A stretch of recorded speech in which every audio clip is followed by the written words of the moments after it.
Bible series में आपका स्वागत है।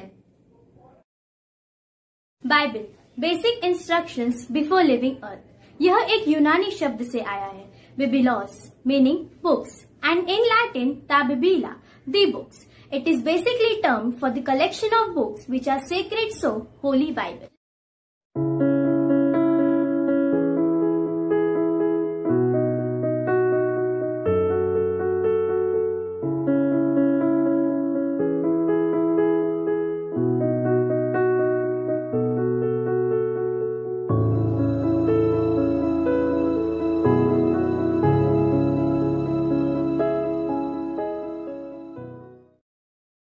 यूहन्ना 8:32 और सत्य को जानोगे और सत्य तुम्हें स्वतंत्र करेगा।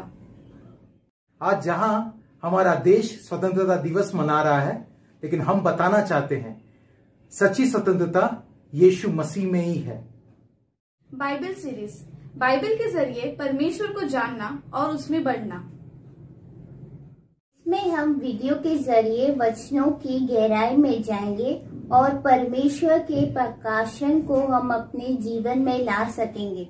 अश्विनी वाले take 1 take 2 okay, who is prompter कौन है? एक ही है, दो ही वर्स है ना। ऐश्वर्या था वो इधर रखा है। सीजन 1 उत्पत्ति की पुस्तक को विस्तार से देखेंगे। कृपया हमारे वीडियो को लाइक करिए, शेयर करिए और सब्सक्राइब करिए। परमेश्वर के प्रेम को आगे बढ़ाइए और फैलाइए। आज हमारे पहले एपिसोड का लॉन्च हुआ है। हम हर रविवार को आपके साथ परमेश्वर के वचन को बांटेंगे। हम उसके साथ साथ कुछ एडिशनल वीडियोस भी बनाएंगे, वो आपसे मिस ना हो जाए, इसीलिए नीचे दिए गए बेल नोटिफिकेशन को जरूर दबाइए। धन्यवाद। बाइबल सीरीज में आपका स्वागत है। मैं पिनाकिन बलसारा मुंबई का निवासी हूं और लाइफ इन क्राइस्ट कलीसिया का पासबान भी हूं। यह बाइबल सीरीज आपको मदद करेगी परमेश्वर के वचन को जानने में और प्रभु परमेश्वर के राज्य में आपकी बढ़ोतरी के लिए ये आपके लिए उपयुक्त होगा। इस बाइबल सीरीज को हमने एपिसोड और विवरण के वीडियो में बांटा है। अगर आपको अधिक जानकारी चाहिए तो हमें जरूर संपर्क करें। आपको किसी भी एपिसोड के बारे में आपको जानना हो, किसी विषय के बारे में अधिक जानकारी चाहिए या आपको किसी और चीज में दिलचस्पी है जो बाइबल के विषय में होगा, तो आप हमें इस नीचे दिए गए ईमेल आईडी पे आप लिख सकते हो। अगर आप ईमेल नहीं करना चाहते तो हमें कमेंट सेक्शन में भी डाल दें।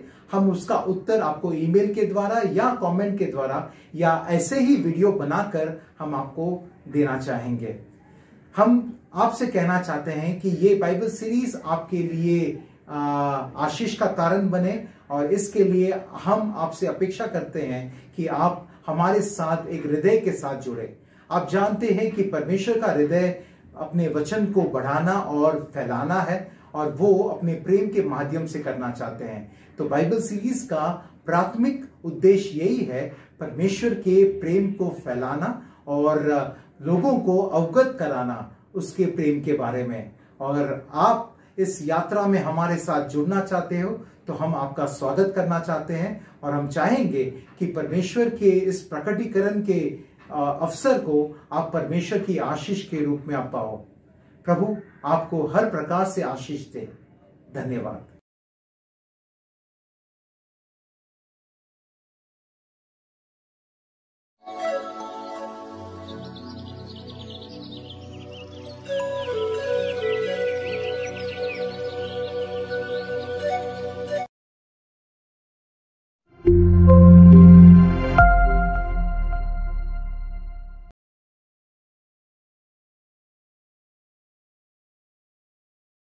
Life in Christ Bible series में आप सबका स्वागत इसमें हम कुछ वीडियो देखेंगे और बाइबल के सत्य को देखेंगे।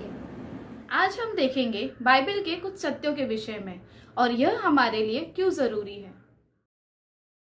Bible basic instructions before living earth. यह एक यूनानी शब्द से आया है, बिबिलोस meaning books and in Latin ताबिबिला the books. It is basically termed for the collection of books which are sacred, so holy Bible. जिसे हम पवित्र बाइबल कहते हैं, वह किताबें जो परमेश्वर के लिए अलग कर दी गई हो। पवित्र बाइबल के 2 भाग हैं, यीशु मसीह से पहले और यीशु मसीह के बाद, जिसे हम पुराना नियम और नया नियम कहते हैं। आओ हम इसके बारे में जानें।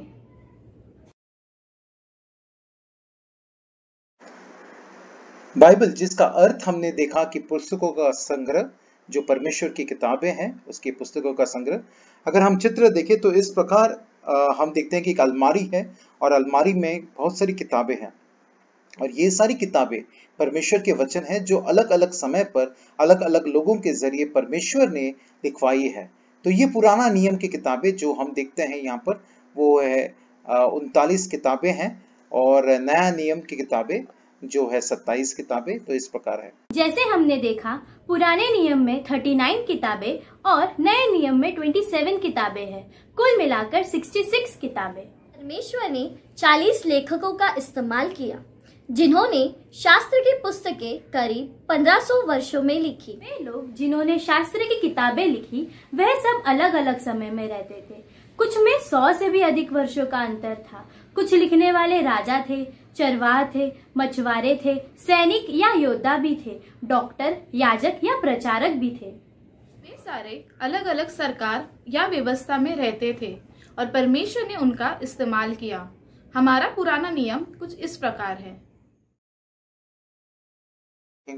तो पुराने नियम के ढांचे को पहले हम जब देखते हैं तो हम देखते हैं यहाँ इस प्रकार इन सारी किताबों को रखा गया है। ओके, हम देखते हैं कि 39 बुक्स हैं और इन किताबों को इस प्रकार रखा गया है। तो पहला हिस्सा जो है वो है इतिहास का, जिसमें 17 किताबें हैं।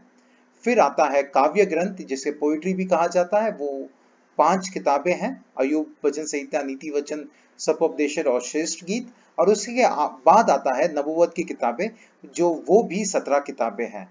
ओके, इतिहास की जो किताबें हैं 17 में से जो 5 किताबें हैं वो है व्यवस्था की किताबें और बाकी की किताबें हैं वो है इतिहास की, जहाँ पे लेखन लिखा गया है और वे 12 किताबें हैं।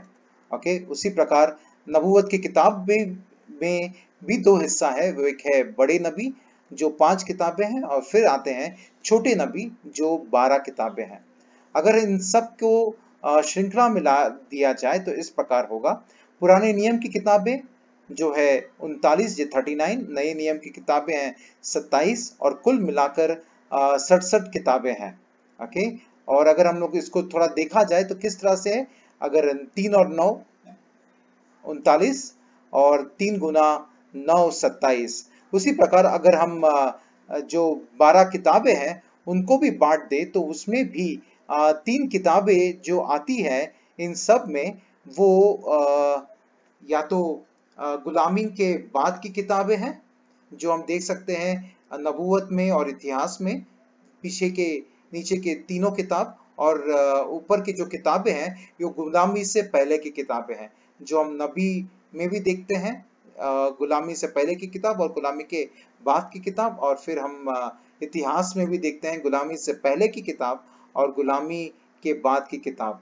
इस प्रकार हम यह था हमारा पुराना नियम। अब हमारा नया नियम किस प्रकार है यह देखेंगे। नए नियम का ढांचा। नए नियम के ढांचे अगर हम लोग इस प्रकार देखते हैं तो उसको इस प्रकार बांटा गया है। पहला है सुसमाचार और उसका विस्तार, जो 4 और 1 किताब मिलकर होता है। ओके, तो शुरुआत के 5 किताब मत्ती, मरकुस, लूका, यूहन्ना, और उसके बाद विस्तार प्रेरितों का कार्य। साथ ही हम नए नियम को पूरी तरह से पत्रियों में बटा हुआ देखते हैं, जिसमें पौलुस की पत्रियां आती है जो 13 पत्रियां हैं, और उसके बाद अन्य पत्रियां या जिसे जनरल या कैथलिक लेटर या यूनिवर्सल लेटर्स कहा जाता है, जो है 9 किताबें, 9 पत्रियां। पौलुस की पत्रियां को भी हम 2 भागों में बांटते हैं। पहला है कलीसियाओं को पत्री और फिर आता है व्यक्तिगत पत्री जो पौलुस ने व्यक्तिगत रूप में लोगों को लिखी है। तो जो कलीसिया को वो 9 है और जो व्यक्तिगत है वो 4 है। तो इस प्रकार हमारा नया नियम का पूरी तरह से शास्त्र बटा गया है, जो हम आसानी से इसको समझ सकते हैं। धन्यवाद। पवित्र बाइबल में 66 किताबें हैं, जिसमें 1189 अध्याय और 31,173 वचन हैं। ये सारे वचन एक दूसरे से मिले हुए हैं और वे एक दूसरे का विरोध नहीं करते। वे सब पवित्र आत्मा की प्रेरणा से लिखे गए हैं। 2 तीमुथियुस 3 का 16 और 17 यह कहता है कि हर एक पवित्र शास्त्र परमेश्वर की प्रेरणा से रचा गया है और उपदेश और समझाने और सुधारने की शिक्षा में लाभदायक है, ताकि परमेश्वर का जन सिद्ध बन सके और भले काम करने के लिए तत्पर हो जाए।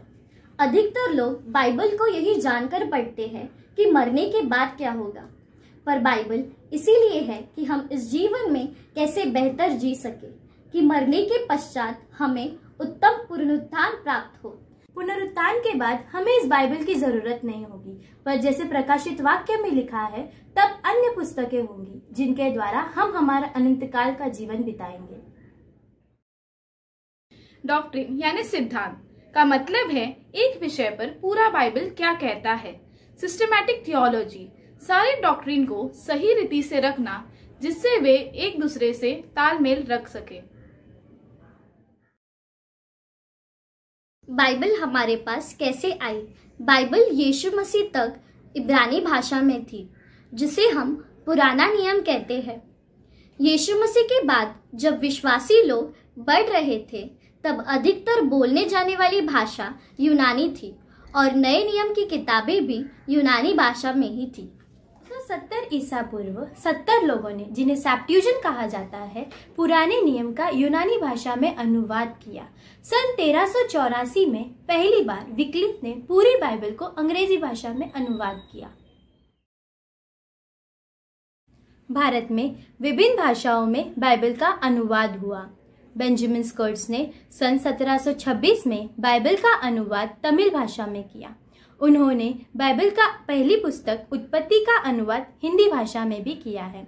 विलियम कैरी ने भी अनेक भाषाओं में बाइबल का अनुवाद किया, जो सर्वप्रथम बंगाली, मराठी, ओडिशा, आसामी थे। उनके हिंदी के अनुवाद को जॉन पर्सन्स ने सही रीति से अनुवाद किया। आज हमारे पास जो बाइबल है, वो भाषाओं के कई फर्क और बदलाव से गुजर कर आता है। जैसे कि आपको पता ही होगा कि भाषाओं में नए शब्द जुड़ते जाते हैं और पुराने लुप्त हो जाते हैं। इसीलिए जब आप बाइबल पढ़ते हो तो यह जानना जरूरी है कि जो वचन आप पढ़ रहे हो उसका क्या मतलब था जब वो लिखा गया था।